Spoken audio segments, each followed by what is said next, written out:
មុខម្ហូបញោមថ្ងៃនេះពងទាចៀនឆាម្រះព្រៅមិនត្រឹមតែស្រួលធ្វើឯរសជាតិក៏ឆ្ងាញ់ផងដែរសំខាន់អស់លុយតិចរសជាតិរបស់គេហ្នឹងគឺរៀងហឹរហើយប្រៃផ្អែមរៀងជូរតិចដែរដាក់ម្រះព្រៅអញ្ចេះទៅក្លិនឡើងឈ្ងុយបាយប្រហែលចានក៏អស់ដែរដំបូងហ្នឹងគឺខ្ញុំត្រូវចៀនពងទាសិនថ្ងៃនេះខ្ញុំមានពងទា4គ្រាប់ដាក់ខ្ទះបើកភ្លើងឲ្យក្តៅចាក់ខ្លាញ់ចូលទៅគោះពងទាចូលហ្មងចង់ធ្វើជាមួយនឹងពងទាក៏បានពងមាន់ក៏បានតាមយើងមាននៅទេហ្នឹងណាបានខ្ទះធំជាងនេះអីចៀនម្ដង4គ្រាប់ហ្នឹងលឿនហ្មងតែខ្ទះខ្ញុំដាក់បានតែ3ទេមើលតែពងទារៀងក្រហមខ្ញុំស្រង់ចេញអត់ទុកយូរទេព្រោះថាខ្ញុំអត់ចង់ឲ្យពងទាហ្នឹងឆ្អិនពេកខ្ញុំយកជាប់ភ្នៅតិចតែក៏មិនជាប់ភ្នៅខ្លាំងដែរ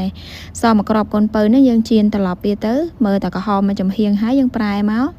ឆ្អិនឲ្យស្រង់ចេញហ្មងបន្ទាប់ពីចៀនពងទារួចហើយមកមើលព្រៃព្រឹក្សានៅខាងក្រោយផ្ទះអត់មានអីច្រើនទេបងប្អូននេះសិតតែម្រះព្រៅដោះល្អខ្លាំងមែនតើមួយរយៈនឹងធ្លាក់ភ្លៀង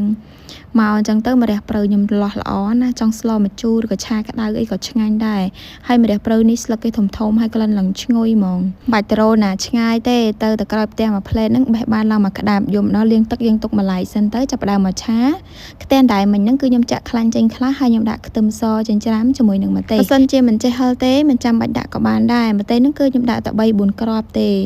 ឲ្យមានរសជាតិហឹរកុំឲ្យអត់ហឹរសោះអញ្ចឹងព្រោះខ្ញុំក៏អ្នកមិនសូវជាប៉ិនហឹរអីប្រហែលដែរបន្ទាប់ពីឆាគ្រឿងបានឈ្ងុយហើយគឺចាប់ផ្ដើមដាក់គ្រឿងគឺមានទឹកប្រេងខ្យងប៊ីចេងស្ករលួចអំបិលមកចិបដែរហើយដាក់ជាមួយនឹងម្សៅស៊ុបរ៉ូឌីព្រោះថាមុនហ្នឹងខ្ញុំបានប្រើទឹកត្រីដែរអញ្ចឹងខ្ញុំប្រើអំបិលតែបន្តិចទេខ្លាចប្រៃឆាគ្រឿងនេះឲ្យបានចូលសព្វគ្នាល្អបន្ទាប់មកគឺខ្ញុំដាក់ទឹកត្រីដបទឹកត្រីរបៀបជូរអែម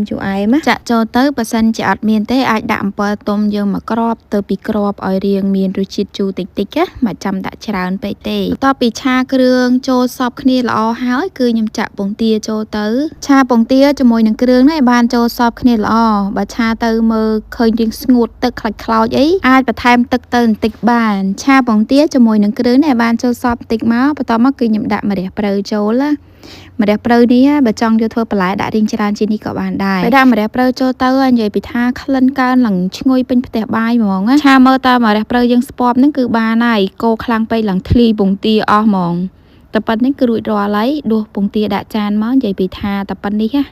បាយប្រហែលចានក៏អស់ដែរយីមែន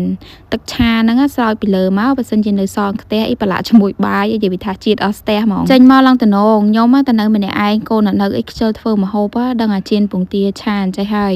ញ៉ាំឆ្ងាញ់ញ៉ាំអត់តលន់ទេសំខាន់ពងទាជៀនមកឡើងល្មួតល្អហ្មងអត់ជាប់ភ្នៅពេកហើយក៏មិនឆ្អិនពេកដែរប៉ុន្នេះមកពេញចិត្តពេញបេះដូងខ្ញុំហ្មងឆ្ងាញ់ហើយអស់លុយតិចទៀតបើសិនជាចង់សេវលុយអីធ្វើមួយមុខឌីសហ្នឹងគឺដឹងតែត្រូវវីដេអូពងទាចៀនឆាម្រះព្រៅរបស់នេះខ្ញុំក៏មានតែប៉ុណ្្នឹងទេអរគុណដែលបានចំណាយពេលវេលាតាមដាននិងទស្សនាជួបគ្នានៅវីដេអូក្រោយៗជម្រាបលាបាយ